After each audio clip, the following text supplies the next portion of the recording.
سورج کی قسم اور اس کی دھوپ کی، اور چاند کی جب وہ اس کے پیچھے چلے، اور دن کی جب وہ اسے روشن کر دے، اور رات کی جب وہ اسے چھپا لے،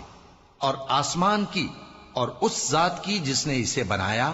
اور زمین کی اور اس ذات کی جس نے اسے پھیلایا، اور نفس انسانی کی اور اس کی جس نے اسے درست کر کے بنایا،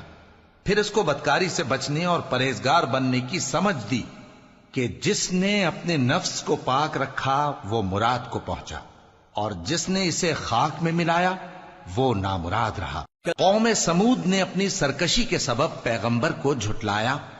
جب ان میں سے ایک نہایت بدبخت اٹھا تو اللہ کے پیغمبر صالح نے ان سے کہا کہ اللہ کی اونٹنی اور اس کے پانی پینے کی باری سے خبردار رہو، مگر انہوں نے پیغمبر کو جھٹلایا، پھر اونٹنی کو مار ڈالا تو ان کے رب نے ان کے گناہ کے سبب ان کو نیست و نابود کر دیا، پھر سب کو برابر کر دیا، اور اللہ کو ان کے بدلہ لینے کا کچھ بھی ڈر نہیں۔